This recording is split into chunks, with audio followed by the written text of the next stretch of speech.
Hello media கிரிக்ஸ் viewers, உங்க எல்லாருக்கும் ஒரு பெரிய வணக்கம். இன்னைக்கான வீடியோ என்ன அப்படின்னு பாத்தீங்கன்னா, இந்தியா விஸ் இங்கிலாந்தோட 4th T20 நேத்து வந்து பாத்தீங்கன்னா புனேல நடந்து முடிஞ்சிச்சு. இந்தியா வந்து வெற்றி பெற்றுட்டாங்க அண்ட் சீரீஸையும் கைப்பற்றிட்டாங்க. இது ஒரு சைடு இருக்கட்டும். இதுல நிறைய கான்ட்ரோவர்ஷியலான விஷயங்கள் பேசப்பட்டுகிட்டு இருக்கு. அண்ட் சிவம் டூபேயோட கம்பேக் ரொம்ப நல்லா இருந்தது. ஹர்திக் பாண்டியா ரொம்ப நல்லா விளையாண்டாரு. அதை பத்தி இந்த வீடியோல நம்ம கொஞ்சம் டீடைல்டா வந்து பாத்தீங்க அப்படின்னா பேசலாம்.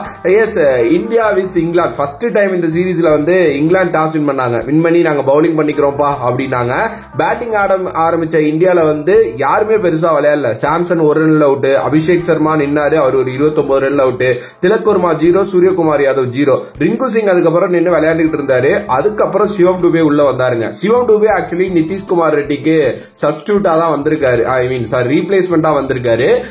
சோ ஒரு கிடைச்ச வாய்ப்பை எப்படி கிராப் பண்ணணும் அப்படிங்கறத நல்லா தெரிஞ்சிருக்கு. ஏன்னா நம்ம வந்து இந்த சீரீஸோட ஸ்குவாட் வந்தப்ப நம்ம பேசியிருந்தோம், சிவம் டூபே ஏன் இல்ல, ஏன்னா சிவம் டூபே நல்லா தான் ஆடி இருக்காரு. வேர்ல்டு கப்புக்கு அப்புறம் கிடைச்ச ஒரு சில சான்ஸ்லயே அவர் நல்லா தான் பண்ணிருக்காரு.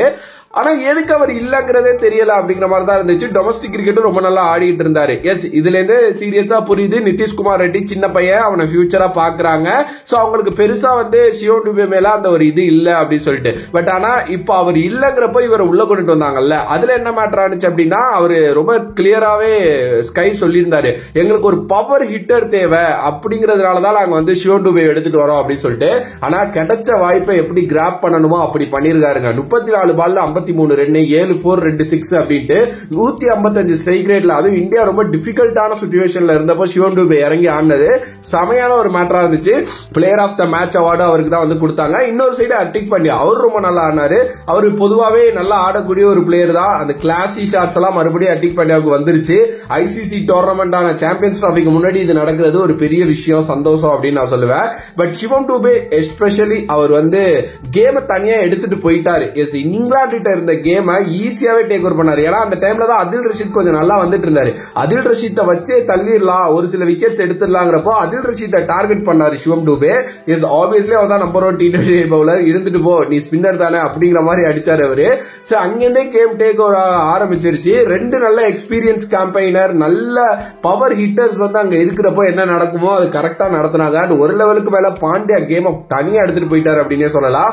அண்ட் இன்னொரு கான்ட்ரோவர்ஷியலான விஷயம் இதுல நடந்தது என்ன அப்படின்னா, சிவம் டூபேயோட கன்கஷனா ஹர்ஷித் ராணா உள்ள வந்தது. ஆக்சுவலி வந்து அது தப்பு தாங்க. அது லைக் ஃபார் லைக் ரீப்ளேஸ்மெண்ட் தான் ரூலே. 1.2.7 1.21.7 ஏதோ சம்திங் ரூல், ஐசிசி ரூல். அந்த ரூல்ல என்ன சொல்லியிருக்காங்க அப்படின்னா, இப்போ ஒரு பிளேயருக்கு கன்கஷன் ஆகுது, அந்த பிளேயர்னால விளையாட முடியாதுன்னு அம்பையர்ஸ் டிசைட் பண்றாங்க அப்படிங்கிற பட்சத்துல மேட்ச் ரெஃபரி அங்க ஒருத்தர் இருப்பாரு எல்லா மேட்ச்லயுமே. அவர் என்ன பண்ணணும் அப்படின்னா கன்கஷன் சப்ஸ்டிடியூட்க்கு அலோ பண்ணணும். அப்படி அலோ பண்றப்ப அவர் பார்க்க வேண்டிய விஷயங்கள் என்ன அப்படின்னா, இப்போ வந்து ஒரு பேட்டருக்கு இன்ஜுரி ஆகிடுச்சு அப்படின்னா நீங்க ஒரு பேட்டரா தான் கொண்டுட்டு வரணும் ரீப்ளேஸ்மெண்டா. இல்ல ஒரு பவுலருக்கு ஆனிச்சு அப்படின்னா பவுலருக்காக வாய்ப்பு உள்ள பேட்டிங்ல சரி ஆகுன்னு வைங்க, கடைசி 11th பேட்ஸ்மேனா ஆகுது, அப்ப வந்து பாத்தீங்கன்னா ஒரு பவுலரை நீங்க எடுத்துட்டு வரலாம். ஒரு ஆல்ரவுண்டர்னா ஒரு ஆல்ரவுண்டர் எடுத்துட்டு வரலாம். இதுதான் ரூல். இப்ப நீங்க வந்து சிவம் டூபேக்கு ஆனப்போ நீங்க ஒரு ரமன்தீப் சிங் இருக்காரு உள்ள, அவரை எடுத்துட்டு வந்திருந்தாங்க அப்படின்னா இதுல எந்த பிரச்சனையும் இல்ல. ஆனா சம்பந்தமே இல்லாம ஹர்ஷித் ராணாவை எடுத்துட்டு வந்ததுதான் இங்க பெரிய கான்ட்ரோவர்சியாவே மாறுச்சு. ஹர்ஷித் ராணா ஒரு பியூர் பவுலர், சிவம் டூபே பியூர் பவுலர் கிடையாது, அவர் ஒரு பேட்டர். ஹர்ஷித் ராணா பேட்டிங் ஆட மாட்டாரு. இது எப்படி இந்த இது வந்துச்சு அப்படின்னே தெரியல. ஆப்வியஸ்லி இது ரொம்ப தப்பான ஒரு விஷயம். லிட்டரலி அவங்களை ஏமாத்தி ஜெயிச்ச மாதிரி தான் ஆயிடுச்சு. ஏன்னா அவர் வந்து 3 விக்கெட் எடுத்துட்டாரு, அது முக்கியமான விக்கெட்ஸ் எல்லாம் அவர் எடுத்துட்டு போயிட்டாரு. எஸ், அது ஃபர்ஸ்ட் டைம் மெக்கலம் சொன்னாரு எப்படிங்க இவர் வந்து வருவாரு அப்படின்ட்டு. பட் ஆனா அவங்க கேட்கல. அதான் இந்தியாவுக்கு ஃபேவரா சில விஷயங்கள் நடக்கும். ஆக்சுவலி அது நடந்துருச்சு. ஆனா ஆஸ் பர் த ரூல் அது தப்பு தாங்க. யார் என்ன சொன்னாலும் அது தப்பு தான், பண்ணிருக்கவே கூடாது.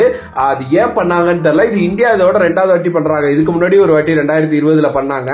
எஸ், ஆப்வியஸ்லி ரொம்ப தப்பு. பட் ஓவராலா ஜெயிச்சுட்டாங்க. எண்ட் ஆஃப் த டேல அந்த வெற்றி ரொம்ப முக்கியம். அதுக்காக என்ன வேணாலும் பண்ணலாங்கிற மாதிரி இறங்கிட்டாங்களா என்னன்னு தெரியல. பட் அஸ் அ ஃபேனாவே எனக்கு பெரிய இது இல்ல இந்த வெற்றியில. ஏன் எதுக்கு நீங்க ஒரு ரமன்தீப் எடுத்துட்டு வந்து ஜெயிங்க, இல்ல நீங்க போறப்பே டீம் போறப்பயே 3 ஃபாஸ்ட் பவுலரோட போங்க. அது பண்ண மாட்டேங்கிறீங்க. அப்புறம் என்ன எதுக்கு இந்த மாதிரி விஷயங்கள் பண்றீங்கிற மாதிரி தான் இருக்கு. இந்த கௌதம் கம்பீர் வந்ததுக்கு அப்புறம் என்னென்னலாம் நடக்க கூடாதோ அது எல்லாமே நடந்துகிட்டு இருக்கு. ஆப்வியஸ்லி இந்த சீரீஸ் வின் பண்ணிட்டாங்க, அது வரைக்கும் இந்தியா ரொம்ப ஹாப்பியா இருப்பாங்க. பார்க்கலாம். சிவம் டூபேயோட கம்பேக் ஒரு மொரட்டு கம்பேக் அப்படின்னு தான் நான் சொல்லுவேன். பிகாஸ் அவர் இந்த ஐபிஎலுக்கு முன்னாடி நல்லா டச் அப் ஆயிப்பாரு. அண்ட் ஆப்வியஸ்லி 2026 வேர்ல்டு கப் இந்தியாவில் நடக்க போது இது மாதிரி வாய்ப்புகளை யூஸ் பண்ணாரு அப்படின்னா டெஃபினெட்லி அவர் வந்து மறுபடியும் அந்த வேர்ல்டு கப் ஸ்குவாட்ல இருக்கிறதுக்கு சான்சஸ் இருக்கு. ஆனா நீங்க நீங்க வேணா பாருங்க, இன்னொரு மேட்ச் நல்லா அடிக்கலன்னா தூக்கிடுவாங்க. நிதிஷ்குமார் ரெட்டி வந்தவரை அவருக்கு வாய்ப்பு போயிடும். பட் சிவம் துபேக்கெல்லாம் கொடுக்கலாங்க, அவர் நல்லா அடிக்கிறாரு. என்ன இதுக்கு மேல என்ன வேணும் சொல்லுங்க. உங்களோட கருத்து இதை பத்தி மறக்காம கமெண்ட் பாக்ஸ்ல கமெண்ட் பண்ணுங்க. If you like the video, please like, share and subscribe to நம்மளோட கிரிக்கெட் சேனல்.